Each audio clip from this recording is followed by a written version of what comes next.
Alright, so this pump station's in. We're gonna have to put a change order in here, put a pump start or something, or a bigger expansion tank or master valve because we've got a leak. We'll get to that. So this thing draws down cycles. So this is a Complete Pro 2-horse Monroe, been slightly modified. So we got our suction line coming in, and then 90s through. Now we're using this kind of like a cycle stop valve way, but that's not a cycle stop valve. And this isn't a PS1 sidekick. That'd be their 0 to 25 gallon per minute kit. So we've got an expansion tank, 4.4 gallons mounted, pressure set to about 28 psi, so it's a little lower than our pump cut in. Got a flex line going in, and then we've added, we've moved and 90'd the original pressure transducer or pressure sensor for the, because this is a smart box. And we've also had a sensing line. So this other line comes through and it goes underneath, and there's a pressure switch. This station from the factory is set up for relay start. So 24 volts comes in from your controller. That's what activates this. We are running this as pressure start, so we had to make some changes to this. Now you can do that with them. We just do it ourselves. So let's kind of go in here further. So you've got the wiring going in for the pressure switch. There is a thermal sensor underneath. We have a ball valve for priming. And if I crack, and it does have the drain, but it's also an easy way to bleed air out. This is all primed up. And let's see. There's your pressure switch, pressure gauge. It's all discharge side, and then the port tubing for our pressure switch. This pump plugs in. We got rid of the cam lock stuff. I'm not a huge fan of that. Now coming over, this is 240 volts. We have a reset switch. Since this is a smart box, if it does not build pressure or goes off on thermal, then what will happen is this thing will stop working. Now the important part that we have a reset switch is that if we're priming this and it takes a little bit longer than what we need to have a way of resetting this without just dumping the disconnect. Red and green lights. Red light I was not able to get hooked up. What on the red light would mean is that if this thing was off on thermal or pressure, like lack of pressure or off on thermal, they want to at least have a red light on there, just like a CLP version of a Rainbird pump station. It has red and green lights to give you an idea of what the station is doing. If it's also off on a fault with the VFD, or green meaning it's good to go. The green light means, as we'll see, excuse me, that the pump station's running. So let's say the pump wants to run or thinks it's running, but it's not actually running. At least we have an idea. So just a little bit of, walk up to it, at least be able to tell what's going on. So let's move in here. So here's the business end.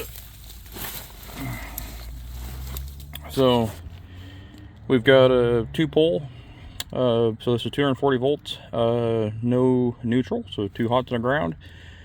Like I said, the 2-horse, so we have just a 2-pole, basically you think like light switch, waterproof cover. And since this comes in and we don't have 24 volts in here, we have a 240 volt by 24 volt transformer, spec'd out just slightly bigger than a your gauge controller transformer, same output.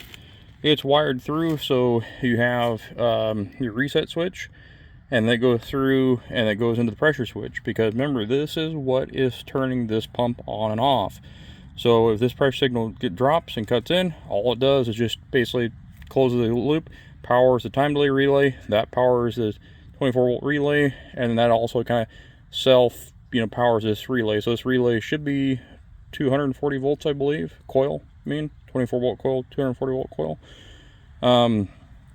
And then for some reason there's a problem here, it will basically just depower this relay, which will basically drop the contactor. So the other cool thing about running 24 volts through this pressure switch is this thing should last forever, because we're not going to end up eating the contacts up, because there's not that much load going through this thing anymore. What else? Green LED light is wired up to the 24 volt coil, and like I should mention, there's no power in this right now. So there's green LEDs, when this coil is active, when the pump wants to run, green LEDs active. I think that's about it. This is a multi-tap transformer on the secondary side, so there's all sorts of fun stuff coming out of the other side of the thing.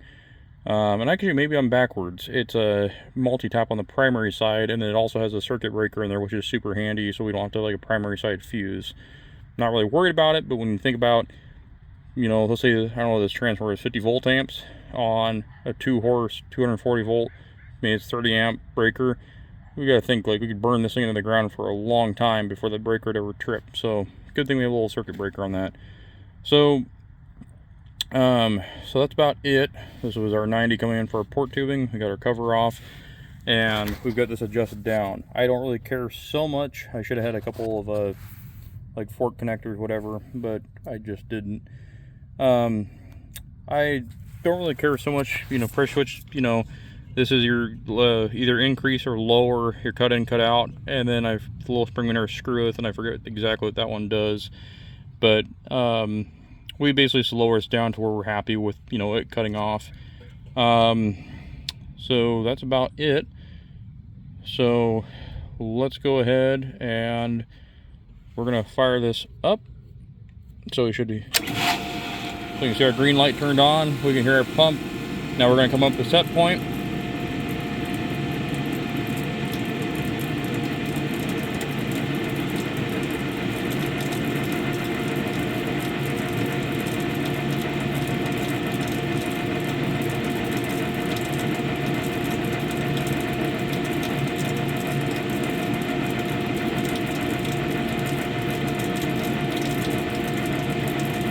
And because we were at 0 pressure, we're probably going to have to build for a while.